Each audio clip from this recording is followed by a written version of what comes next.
buscais? E eles dizem: Jesus de Nazaré. E eles dizem: eis-me aqui, eu sou Jesus de Nazaré. E os soldados ficam atônicos ao ver aquela figura, né, porque eles não conheciam. Eles estavam ali sendo levados por Judas. E Jesus pergunta de novo: a quem buscais? E eles dizem: Jesus de Nazaré. E a partir daí, Jesus ele começa a dar um controle, uma demonstração de uma verdadeira responsabilidade e humildade. Quando ele fala aos soldados: eis-me aqui, peço que deixar eles irem. Ele pede pelos seus companheiros que estavam ali, para que ninguém fosse preso junto, assumindo toda a responsabilidade somente dele. E ele então é preso e levado ao líder supremo religioso, porque para crimes de ordem religiosa, Pilatos não poderia julgar. Teria que passar primeiro pelo líder judeu responsável por essa situação. E ele vai, e como já existia uma predisposição de condená-lo à morte, porque toda a mensagem que ele estava divulgando estava incomodando de alguma maneira os líderes judeus, ele é levado e então ele é condenado. Só que estava num período de Páscoa. E nesse período, o líder supremo, ele não poderia condenar ninguém à morte. O único que poderia condená-lo seria Pilatos. E eles então mandam que levassem Jesus a Pilatos. E Jesus trava um diálogo com Pilatos. Pilatos faz perguntas, ele responde. Pilatos pergunta, ele responde, e Pilatos diz: mas qual foi o crime que você cometeu? Ele diz: perguntem àqueles que me ouvem. E Pilatos então chama os soldados e diz: eu não vejo crime nesse homem. Leve de novo ao vosso líder, para que ele então decida o que caminho deve ser tomado. E eles levam ao líder supremo. Mas, contrariado, eles fazem com que ele retorne a Pilatos, quase que numa imposição para que o Pilatos o condenasse à morte. E a partir do versículo 33 ao versículo 37, ocorre esse diálogo que leva no Evangelho segundo o Espiritismo, na sua parte segunda, ao tema: meu reino não é desse mundo. E Pilatos, tendo retornado ao palácio, porque ele já esteve com Cristo no palácio, então ele vai, como Jesus volta, ele retorna. E feito vir então Jesus à sua presença, pergunta-lhe: és tu rei dos judeus? E Jesus responde: o meu reino não é desse mundo. Pois se o meu reino fosse desse mundo, a minha gente houvera combatido para impedir que eu caísse nas mãos dos judeus. Mas meu reino ainda não é aqui. Quando ele fala do povo dele, ele se referia aos seus discípulos. Então ele isenta, mais uma vez, aqueles que o seguiam de qualquer responsabilidade. Porque ele diz: se fosse meu reino aqui, eles me defenderiam. Eles não me defenderam porque eles sabem que realmente o meu reino não é desse mundo. Disse-lhe então Pilatos: é, pois, rei? Jesus lhes responde: tu o dizes, sou o rei. Não nasci e não vim a esse mundo senão dar testemunho da verdade. É importante a gente observar quando Jesus diz: tu o dizes. Porque Jesus, ele em nenhum momento ele aceitou qualquer título a não ser o único que ele aceitou, que é o título de mestre. Quando no diálogo ele com o jovem rico, que o jovem fala, bom mestre, ele pergunta ao jovem, por que me chamas de bom? Bom, só o Pai que está no céu. Ele aceita o título de mestre, porque ele sabia que ele veio a esse mundo exatamente para nos ensinar. É o papel do mestre. E quando ele fala, meu reino ainda não é desse mundo, ele reforça que, na realidade, no futuro, aqui será o reino dele. Em algumas obras foi retirado, ainda não é aqui, né? Mas o meu reino não é aqui. O ainda só está na original, na tradução original. E aí Pilatos então pergunta, é rei? E ele diz, sou e não vim a esse mundo senão para dar testemunho da verdade. E Pilatos se cala. Porque na conversa anterior, descrito lá em João, antes do capítulo 23, do versículo 33, está dando para ouvir bem, porque eu saio um pouco daqui, parece que o som diminui. Antes dessa conversa, quando Jesus fala para Pilatos que ele só falava a verdade, e Pilatos pergunta para ele, que verdade? Ele diz a verdade que ainda não lhe é dado conhecer. Com todo o conhecimento, mas ainda não lhe é dado. Então aqui, quando ele diz dar testemunho da verdade, Pilatos se cala. E ele então conversa o que fazer. Porque ele não via em Jesus alguém que merecesse ser condenado à morte. Mas como Jesus fora devolvido a ele, ele tinha que dar pelo menos uma segunda opção. E ele então se lembra que, como estava no período da Páscoa, era comum Pilatos decidir sempre entre dois presos, um que seria libertado. É o que hoje se prega aí de libertar os presos em determinados períodos. E eles então trazem um prisioneiro, um criminoso, bastante conhecido, né? E coloca em confronto. Lembra quem é ele? Barrabás. Ele era muito temido naquela região, porque ele era, além de ser criminoso, era um assaltante e ele usava de muita maldade. Mas naquela hora, alguém no meio do público grita, soltem Barrabás. E o povo, em coro, segue, soltem Barrabás.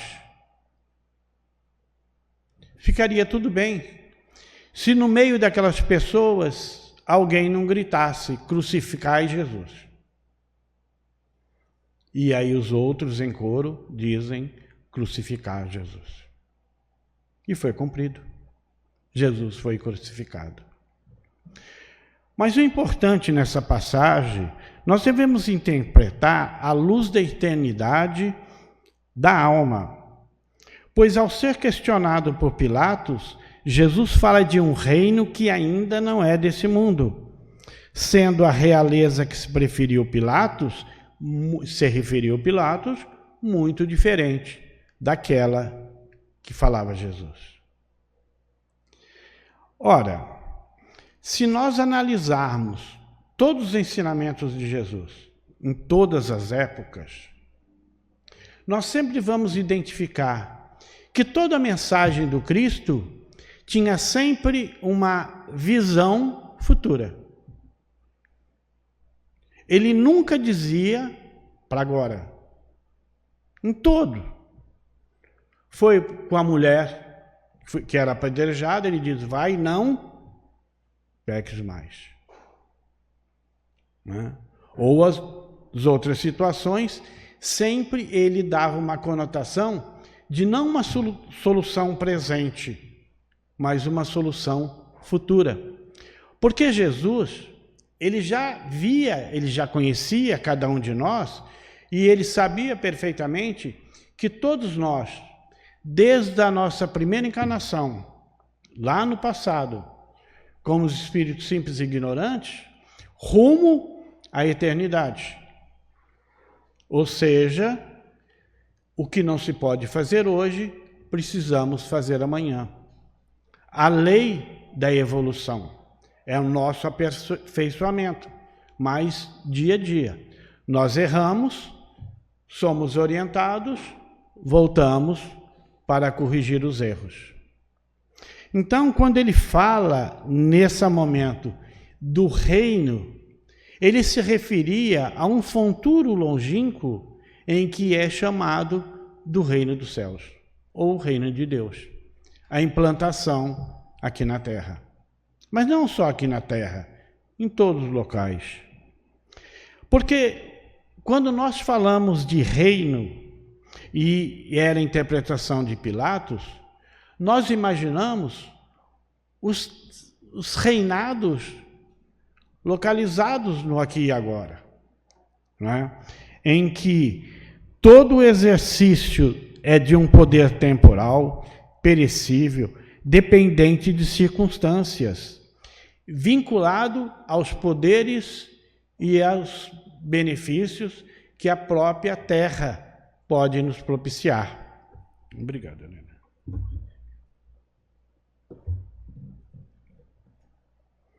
Ora, a gente observa que o reinado associado a Jesus é aquele que é dado por consenso unânime por suas realizações e trajetórias, que influencia o progresso espiritual da humanidade.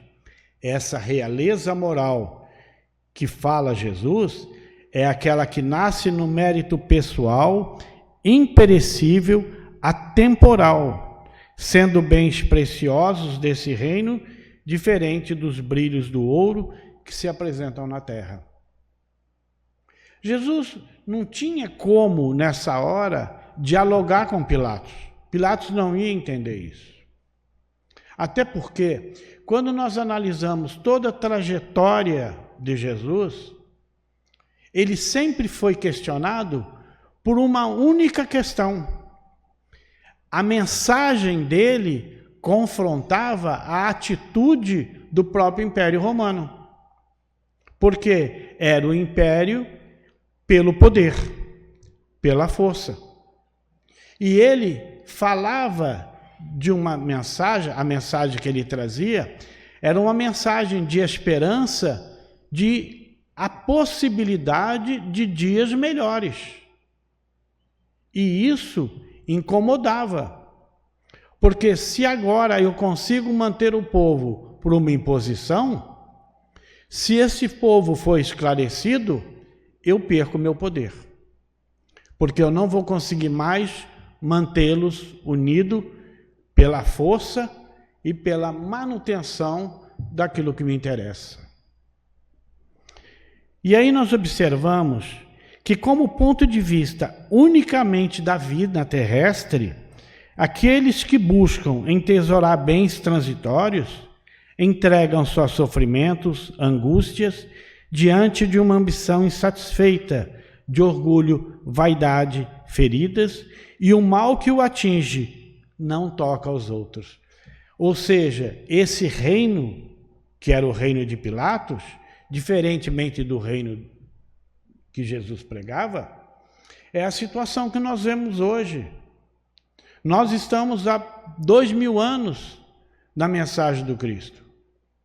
Mas ainda nós vivemos numa situação em que nós somos muito mais oprimidos do que temos liberdade de expressão. O que mais hoje nós vemos guerras? Quantas guerras dessas são chamadas guerras religiosas? É usar a mensagem divina para poder oprimir o povo. Por isso que nós vamos encontrar muito das respostas para entender essa mensagem aqui, exatamente dentro da doutrina espírita, através da reencarnação. Porque é a reencarnação que vai nos mostrar, não o nosso hoje, mas é a nossa possibilidade do amanhã. E começamos a observar que todos os nossos erros, os nossos equívocos, eles não nos condenam, mas as nossas ganâncias, as nossas autoridades autoritárias, essas nos condenam. Mas não é uma condenação pela justiça de Deus. É uma condenação pela nossa própria consciência. Porque quando nós confrontamos as leis naturais, aquelas que estão inseridas no nosso próprio conhecimento, nós sabemos que estamos errados. É como uma criança que erra e, ao ser questionada pelos pais, elas não negam, porque elas ainda não sabem o que é errado e certo. Então, nós temos que continuamente ensiná-las o que é certo, o que é errado. Mas é difícil nós termos uma perfeita ideia do que é certo e do que é errado. Para saber o que é certo e errado, nós precisamos de parâmetros. E quais são esses parâmetros que nós temos que buscar?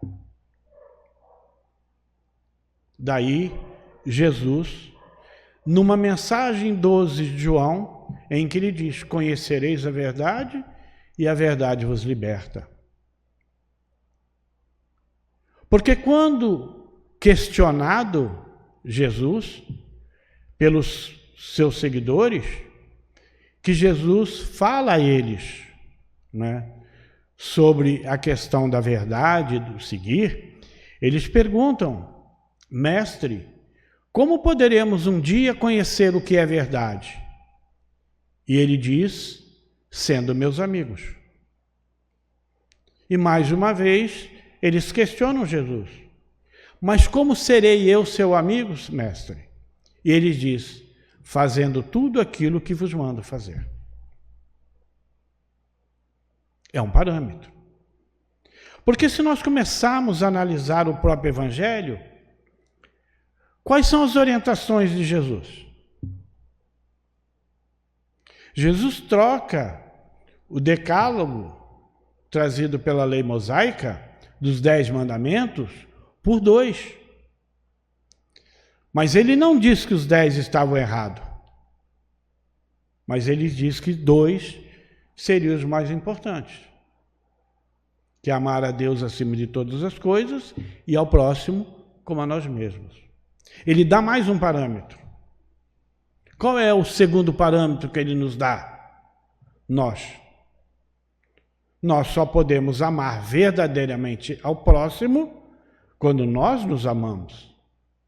E nós só podemos amar a Deus quando nós amamos a nós e ao nosso próximo.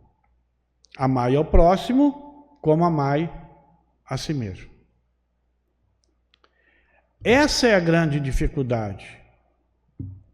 Porque nós não queremos nos amar. Nós queremos nos satisfazer. Entre o certo e o errado, o que me dá o prazer imediato é o que eu faço. Porque nós, muitas das vezes, temos dificuldade em entender a chamada vida futura. Assunto do nosso estudo de terça-feira, não foi isso? Foi terça ou quinta? Acho que foi terça. Falamos sobre a vida futura. O que é a vida futura? A gente para pensar? Não. Mas é o nosso amanhã. Só existem 3 tempos: o passado, o presente e o futuro. Como entender o futuro? Entendendo que o presente é agora. E o passado, quando nós chegamos? Todos nós chegamos a essa casa no passado. Ninguém chegou no presente. Foi passado. E o futuro, quando sairmos daqui? É nosso futuro. Mas esse futuro começa quando? No momento que termina o presente. E vai até quando? Até a eternidade.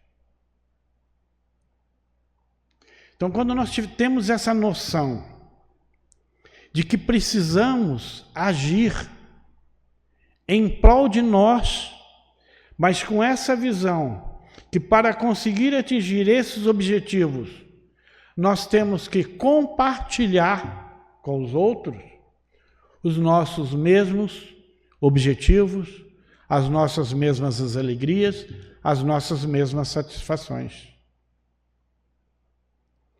Madre Teresa de Calcutá, quando ela abandona inicialmente a Igreja Católica para seguir na tarefa dela, que ela acreditava e que a Igreja não aceitava, que ela saísse do monastério para ir em busca daqueles que viviam na miséria, e ela abre mão da Igreja e vai. E quando questionada por aqueles que ela atendiam, que eram miseráveis, que viviam nos lixões de Calcutá, quando eles perguntavam, qual é a sua religião? Alguém lembra qual era a resposta que ela dava a todos? A minha religião é você. Qual é seu Deus? O meu Deus é você. Olha que criatura para transferir Deus na figura do próximo. Amar a Deus acima de tudo e ao próximo como a ti mesmo. Ela conseguia exemplificar sem o conhecimento que nós temos. Porque ela era amor. E nós temos dificuldade disso. Hoje, se nós passarmos na rua e ver alguém sendo assaltado, nós fingimos que não vemos. Ah, não vou me envolver, porque vai que dá tiro e me acerta em mim. E daí? Se acertar, a gente só volta mais rápido. Porque ninguém pode nos matar. Pode matar o nosso corpo. Essa visão de mundo futuro. É essa visão que Jesus traz quando ele fala para Pilatos, o meu reino ainda não é desse mundo. Emmanuel nos fala das dores e sofrimentos como consequências para os homens que se perdem na vaidade, nos favores da fortuna, para os que se habituam às enganosas vantagens ou para aqueles que se embriagaram do poder transitório. Honras exteriores, esquecendo o dever de servir e adiando o trabalho a ser feito. Se dinheiro, se poder trouxesse felicidade, nós não íamos encontrar tanto sofrimento e tanta angústia em pessoas que têm poder e têm dinheiro. A Suíça, considerado um dos melhores países do mundo para se viver, é o país em que tem o índice mais alto de mortalidade pelo suicídio. Porque as pessoas têm tudo, toda a facilidade do mundo, mas não são felizes. Porque a felicidade é algo que nós construímos no nosso interior. Vir a essa casa, chegar mais cedo, abrir as portas, preparar o ambiente para receber-nos. Quando nós fazemos com amor, nos dá felicidade, nos dá alegria, nós nos sentimos bem. Porque nós estamos fazendo por amor. Isso é que é felicidade. Ela é transitória? É. Com a reencarnação, nós ampliamos essa caminhada com as lições e possibilidades do progresso. O nosso planeta escola apresenta-nos aulas práticas no dia a dia, testem a seres realizados, testemunho a seres dados, ao fim de alcançarmos promoções. A vida terrena é oportunidade abençoada para a alma em educação e aperfeiçoamento. Tudo o que acontece tem um porquê. Às vezes, nós questionamos tanto. Quando vemos misérias, quando vemos tragédia, principalmente envolvendo crianças, às vezes nós questionamos ao Cristo. Por que, Senhor? Graças a Deus Ele não nos responde. Porque se Ele nos respondesse, Ele ia dizer, vós sois causa de todo o sofrimento que vive a humanidade. E é uma realidade. Porque se nós estamos hoje aqui, nós já estivemos. Quem passa na miséria hoje, já teve a oportunidade de estar numa vida melhor. Não soube aproveitar. Quem está na riqueza hoje, já teve na pobreza. Ou vai estar. Então, esse entendimento, essa visão da vida futura que Jesus falava, quando ele diz a Pilatos, o meu reino ainda não é daqui, é uma situação que depende de cada um de nós. Mas não basta depender, nós temos que querer. E o que nós queremos? Às vezes ele tem dificuldade de vir assistir uma palestra, porque as palestras aqui não são impostas, mas elas duram 1 hora e a gente fica doido para voltar para casa. E aí sentamos de frente à televisão, ficamos até 2, 3 horas da madrugada vendo televisão, felizes da vida. O que buscamos? A mensagem do Cristo. O que buscas? O que procura? Enquanto nós não respondemos essas perguntas e seguir esse direcionamento, a possibilidade de sermos felizes aqui e agora se torna distante. Mas a gente pergunta, e eu posso conseguir tudo isso numa outra filosofia que não seja espírita? Claro. Podemos conseguir na igreja católica, na igreja protestante, no centro de Umbanda, em qualquer local. Quando nós nos sentimos bem e sentimos que nós estamos num local que podemos praticar o bem pelo próximo. Jesus não nos deixou religião nenhuma. O único ensinamento que ele deixou começou com Pedro, através da Casa do Caminho, mas que era o cristianismo. A própria Igreja Católica, ela foi uma transformação de um segmento mosaico para um movimento que estava fugindo ao controle do próprio governo de Roma. Então, adota-se a Igreja Católica, tornando aqueles que não têm religião ateu. Porque antigamente ateu era aqueles que não acreditavam em Deus. Depois o novo conceito de ateu passou a ser aquele que não acredita em Deus e nem segue os conhecimentos da igreja. Hoje já está mudando.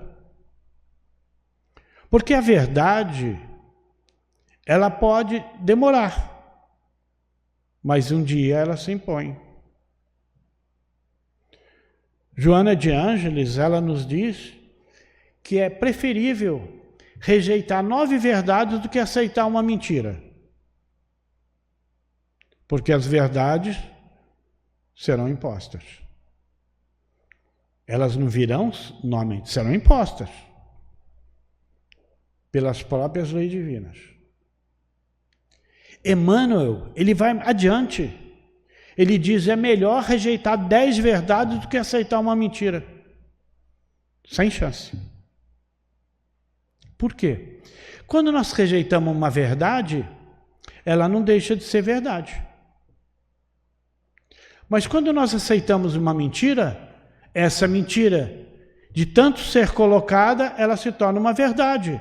É uma verdade aparente, mas se torna uma verdade. Basta nós lermos hoje nas redes sociais, seja onde for, né? Quantos casos acontecem de pessoas que são sacrificadas e depois se descobre que eram inocentes. Nós tivemos aqui perto, tivemos em São Paulo, aquela escola base, mas tivemos em Iguaba, há uns 4 ou 5 anos atrás, acho que alguém lembra aqui, que foi divulgado que um rapaz, num carro branco, num Gol branco, eu não se lembro se era um rapaz, era um casal, estavam sequestrando crianças em Iguaba. E aquilo foi divulgado. E identificaram um carro branco nas mesmas condições, botaram fogo no carro com quem estava dentro. Não tinha nada a ver. Nem criança estava sendo sequestrada em Iguaba. Alguém colocou.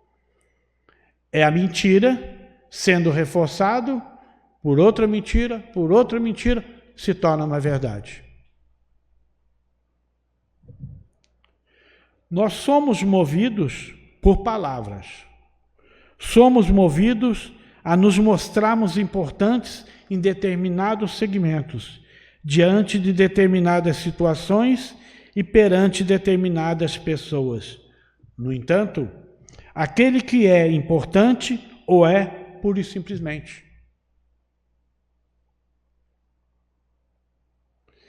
Quem conheceu a história dos homens mais ricos no Brasil, que foi o dono do Cimento Mauá, é o nome dele? Oi? Foi um dos maiores impérios financeiros no Brasil, dono do Cimento Mauá. Ele tinha vários filhos. Todos os filhos trabalhavam na empresa. Se quisesse ter carro, tinha comprado o próprio salário. A roupa... Eu esqueci o nome dele agora. Oi? Antônio Hermínio. Obrigado. Não é? Então, quem lê a trajetória daquele homem, ele obrigava os filhos a lavar os próprios carros, porque ele lavava o carro dele. Ele dizia, por que eu vou pagar alguém para lavar meu carro se é um bem meu? A responsabilidade é minha. Ele foi um dos maiores beneméritos do Hospital da Beneficência Portuguesa em São Paulo. 90% da manutenção daquele hospital vem de verba da Fundação Hermínio de Moraes. Até hoje. Ele nunca divulgou isso. Mas nós, muitas das vezes, alardeamos o pouco que nós fazemos. E o próprio Cristo diz no seu Evangelho que uma mão não veja o que a outra faz. Para que a gente não faça, graças a Deus eu fiz. E quando somos chamados a esclarecer as nossas posturas, vamos observar quem nos chama. Somos chamados por quem para o trabalho? Por Jesus ou por Pilatos? De que lado nós estamos? Nós temos que decidir. Isso é uma decisão nossa. É uma necessidade nossa. Queremos lavar as mãos diante daquilo que já realizamos, da importância que adquirimos perante a sociedade e determinados segmentos, ou apenas fazemos realizações por obediência filial em relação a Deus? Será que nós fazemos a coisa por obrigação, nem que seja Deus? Não é Deus, Deus não quer que nós façamos as coisas para agradá-lo. Não é isso que Ele quer. Ele não quer que nós prestemos devoção a Ele por uma filiação, uma obediência e filiação. Não. Ele quer que nós façamos consciente das nossas próprias vontades, das nossas próprias necessidades. Por isso que lá no estudo dos Espíritos, nós aprendemos que Deus nos julga não pelas nossas atitudes, mas por quê? Pela nossa vontade. Porque se eu quero, é uma coisa. Mas se eu faço pelo desconhecimento, é outra. Se eu cometo um equívoco pela ignorância, tem um peso. Se eu cometo o mesmo equívoco com conhecimento, é diferente. Daí Jesus diz: a cada um será dado de acordo com o vosso mérito, de acordo com o vosso conhecimento. Então eu não posso ser julgado por Deus da mesma maneira que Ele julga a Dona Dilva, se de repente as intenções da Dona Dilva são muito melhores do que as minhas. Mas pelo conhecimento que ela tem, se torna às vezes mais grave. O conhecimento liberta, disse Jesus, e está lá em João. Nós temos que refletir em relação à lição de Jesus, porque embora Ele nos revele algo que devemos aguardar nesse reino para o futuro, não é uma realização imediata. O reino de Deus não será implantado na terra por decreto, mas por conquistas. Quanto tempo a gente acredita que a nossa terra estará plenamente equilibrada no reino de Deus? É hoje? É amanhã? Não. Porque a própria lei do progresso nos mostra que nós hoje somos um planeta de provas e expiações. Estamos numa transição direta para um planeta de regeneração. O que diferencia um do outro? A quantidade de indivíduos propício ao mal e propício ao bem. Hoje, no nosso planeta, a maioria ainda é propício ao mal. Então, na balança, o mal está acima do bem. No momento em que a Terra se regenerar e tornar um planeta regenerado, o mal vai deixar de existir? Não. A ignorância vai deixar de existir? Não. Só vai mudar a balança. Nós vemos mais pessoas boas do que pessoas más. Nós já paramos para pensar quantos movimentos existem através de determinadas ONGs. Porque ONG antigamente significava um grupo que se associava para trazer benefícios. Hoje já nos mostra que muitas ONGs elas se associam para buscar benefícios para elas. A última situação que foi descoberta aí com a questão do INSS, isso é outra história. Não é isso? Mas quantas pessoas se preocupam com o morador de rua? Hoje tem gente que se preocupa até com os animais de rua. Isso é uma evolução. Porque há tempos atrás não existiam. Mas também não adianta eu me preocupar com as pessoas numa determinada situação, seja pessoas ou animais, se eu não procuro ser pessoas melhores. Eu estou ajudando aos outros, mas não estou me ajudando. Equilíbrio. Façamos aos outros, façamos a nós. A vida futura ela realmente não é para agora. Mas aí a gente para e pensa, mas se não é para agora, por que eu vou buscá-la? Exatamente porque nós não conhecemos no processo evolutivo em que patamar nós estamos. Porque todos nós temos um passado. Ninguém aqui é espírito encarnado pela primeira vez. Nós temos um passado. Eu tenho um neto que vai fazer domingo 9 anos. Alguns conhecem aqui. De repente é um espírito muito mais evoluído do que eu, ou do que meu filho, que é o pai dele. E ele vem às vezes para nos ensinar.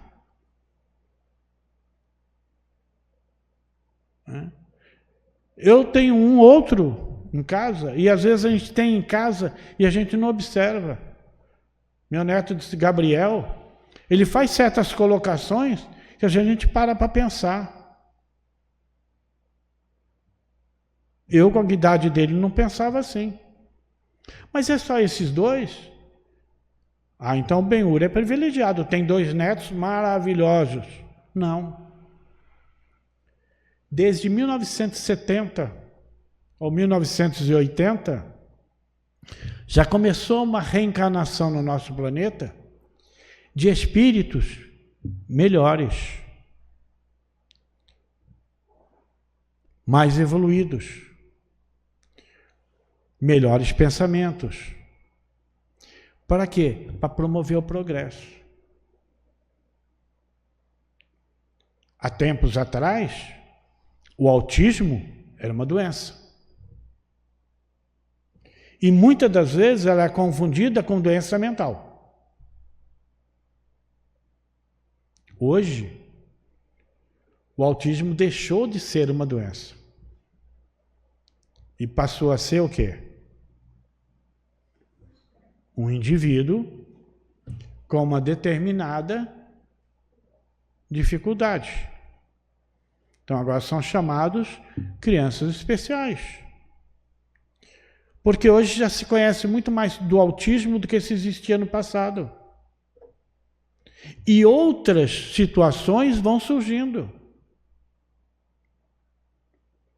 Hoje o autismo já tem determinadas classificações. Quando surgiu em 1970, nos Estados Unidos, uma obra chamada Índigo Blue, Crianças Índigos Blues, que inicialmente se imaginavam ser crianças superdotadas e espíritos superiores. Essa obra foi trazida por uma escritora americana, se tornou um best-seller, e isso veio para que a doutrina espírita pudesse explicar. E durante muito tempo, não só Divaldo, como Divaldo e outros líderes espíritas, tiveram que tratar desse assunto. Até a conclusão que temos, que essas crianças, elas eram crianças muito evoluídas, sim, no sentido intelectual, mas muito poucas evoluídas no sentido moral, desqualificando a categoria de quê? De espíritos superiores. E Divaldo, numa conversa que ele teve com Joana de Anjos, ele pergunta qual é a finalidade dessas crianças. E ela diz: promover mudanças na educação. Quem trabalha com criança sabe a dificuldade que hoje está numa sala de aula, porque os alunos hoje, eu estou dizendo sala de aula, mas isso acontece dentro de casa. Eu fui criado, eu não tinha pai, minha mãe me criava pelo olhar. Os meus avós olhavam, era pior ainda. Né? Dona Dilma foi criada assim, tenho certeza, que eu e Dona Dilma somos da mesma época. Né? Os demais aqui são tudo mais jovens. Não é, Dona Dilma? Bastava olhar. Né? Ela conheceu meu irmão olhava e contava de 1 até 3. Ele fala, não deixa chegar no 3. Se chegar no 3, é punição. Então começava a errar ali 1, 2, né? Aí hoje eu já descobri que se eu usar essa técnica vai ser fantástica. Só que não pode chegar a 100. 1, 2, 3, 4. Quando chegar em 90, ele já começa a mudar. Porque hoje eles são muito mais questionáveis. É tudo nós temos que dizer por quê. Não faça isso, por quê? O que eu respondo? Porque eu não quero? Mas você não quer por quê? Porque eu não quero, por que você não quer? E aí vai ficar, não sai disso. Muitos pais hoje têm que voltar a estudar para conseguir acompanhar essa juventude. Então não é mérito do meu neto, não. Todos nós observamos nas crianças a postura delas. Só que tem dois lados. Hoje nós temos a internet. A internet, muito mais. Antigamente ela educava, hoje em dia ela deseduca. E aí compete quem? Aos pais.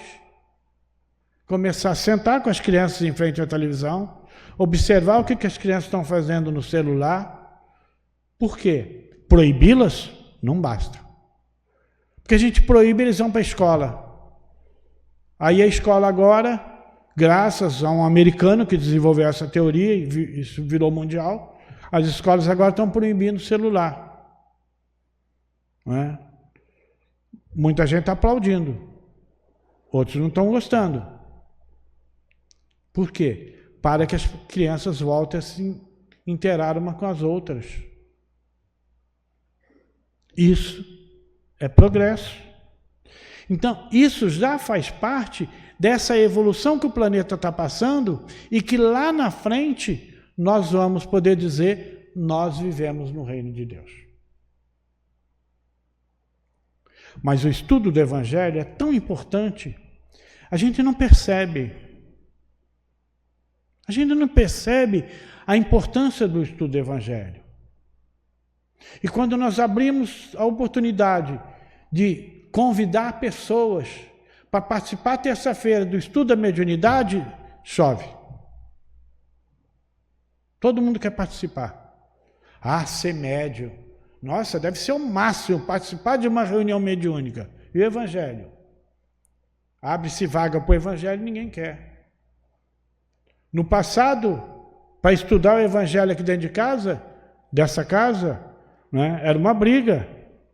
Porque Dona Dilva queria que implantasse o estudo do Evangelho. E durante muito tempo, quantas pessoas estudavam o Evangelho? Era eu, Dilva, Nete, Lei. Ninguém queria.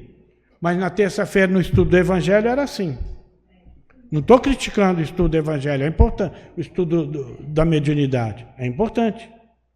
Mas o estudo do Evangelho é tão importante porque o Evangelho, ele não é a Bíblia dos Espíritas.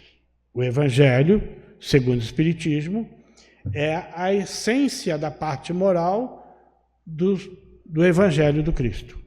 Então, do Evangelho de Jesus e parte da Bíblia também foi extraído somente, mas a parte do Evangelho de Jesus foi extraída a parte moral que ela não contém. Esse surgiu o Evangelho. Mas ele é tão importante, e a gente não se dá conta, que a gente fica pensando no Chico.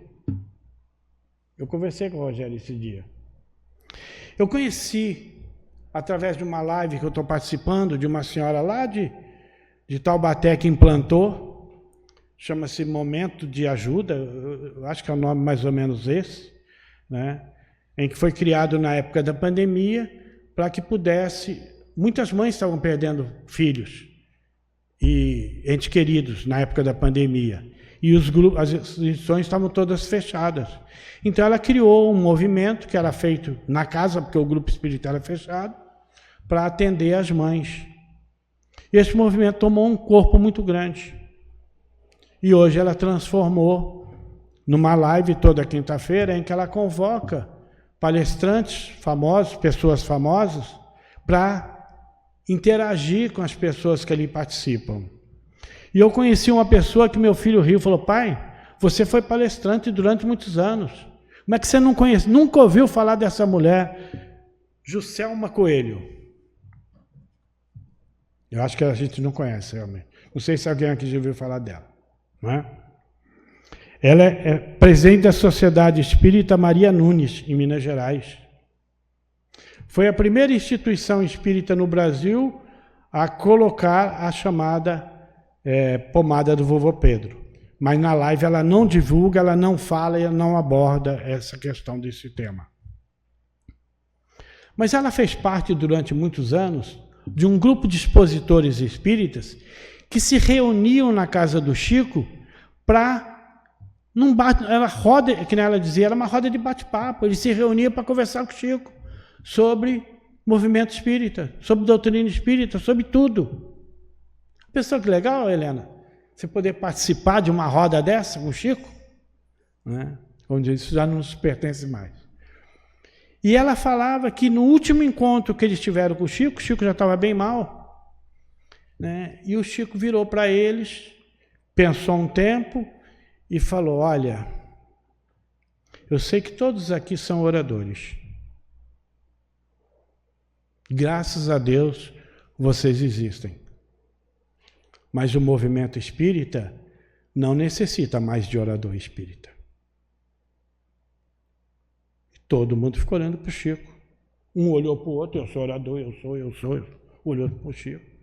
Mas Chico, o orador não é importante? Ele diz: não mais. O que nós precisamos hoje é explicadores do Evangelho. E aí ela perguntou: Chico, me permite? Qual é a diferença do orador para o explicador? Ele falou: o orador, ele pega uma obra, ele estuda, ele aprende, ele divulga. O explicador, ele pega uma obra, ele estuda, ele entende, ele pratica e ele transfere o conhecimento através da prática. O que nós fazemos do Evangelho? Nós o temos através dos oradores ou queremos explicadores do Evangelho? Orador, qualquer um pode ser. Explicador é mais difícil. Porque para mim estar aqui na frente, eu estudo. Para explicar, extrair do Evangelho a essência, essa essência que nos movimenta, que nos move e que nos faz olhar no nosso próximo com amor, com alegria, satisfação. Eu estou ensinando a vocês aquilo que eu faço. Isso é difícil. Antigamente, os pais falavam para os filhos: meu filho, faça o que eu mando e não faça o que eu faço. Quem não ouviu isso dos pais? Hoje, o Evangelho diz que nós temos que mudar. Que temos que dizer para os nossos filhos, olhando nos olhos deles, dizendo: meus filhos, não façam nada que eu vos mando, mas façam tudo o que eu faço. E sejamos exemplo para eles. E eu fiquei com vergonha de escutar essa senhora e depois meu filho falar: pai, você nunca ouviu falar dela? Ela é conhecida mundialmente. Meu filho não conhecia, não. Agora conheço. E sem falar de raça, e ela termina o depoimento dela dizer: a maior alegria que eu tive, que entre todos aqueles que reuniam com o Chico, eu era a única negra. E o Chico falava: Selma, você é a mais bonita de todas. Ele não via a minha cor. Eu tinha certeza que ele via a minha alma, porque a nossa alma não tem cor. A nossa alma é a nossa emoção. A nossa emoção é que o Evangelho pede que a gente transmita. Passei da hora? Não. Passei 1 minuto, me desculpa. Agradeço a vocês a boa vontade. Mais uma vez peço desculpa por estar de chinelo, ok? E que Jesus abençoe a todos nós.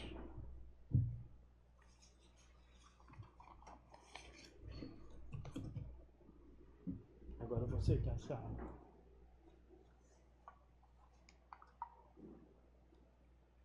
Não sei abrir. Que vergonha.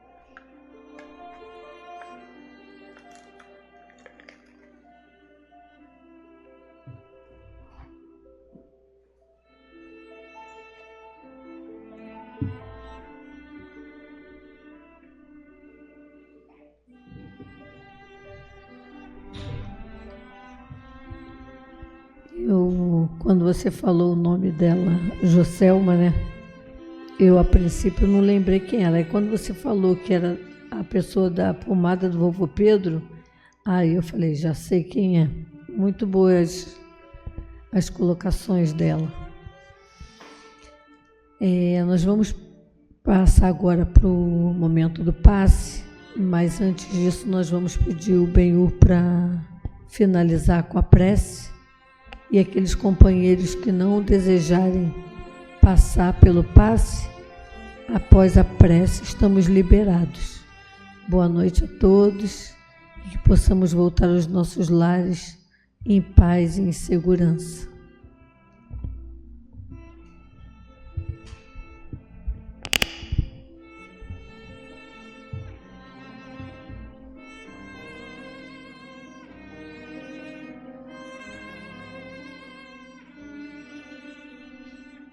Obrigado, Senhor.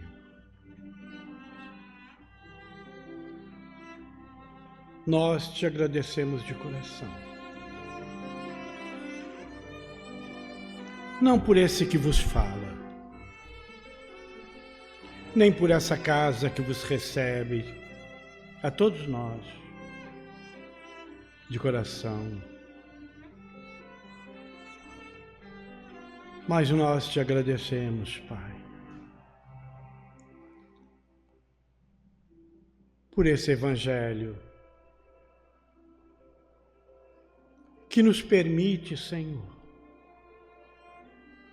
escutar a nossa alma do fundo do nosso coração.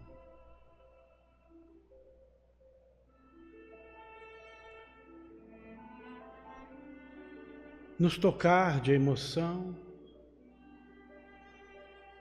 e poder transmiti-las a todos que convivem conosco. Obrigado, meu Pai,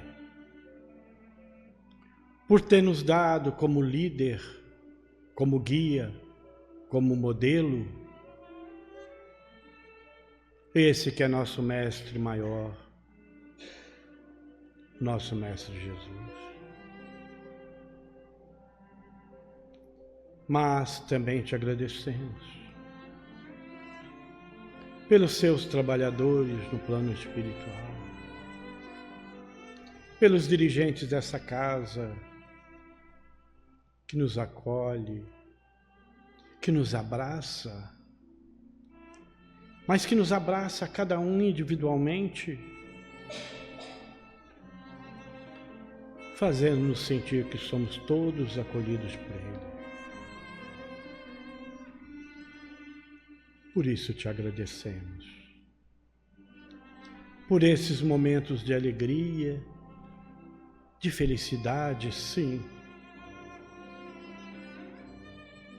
porque é muito bom falar do Teu Evangelho. É muito bom, sim, Senhor, ouvir o Teu Evangelho, mas nos permite pedir ajuda para que possamos implantá-lo no nosso caminhar, no nosso dia a dia. Que a Tua paz, o Teu amor, possa se estabelecer em cada coração aqui presente, nos permitindo, ao retornar aos nossos lares, possamos voltar um pouco melhor do que quando chegamos. Obrigado, Senhor. Muito obrigado.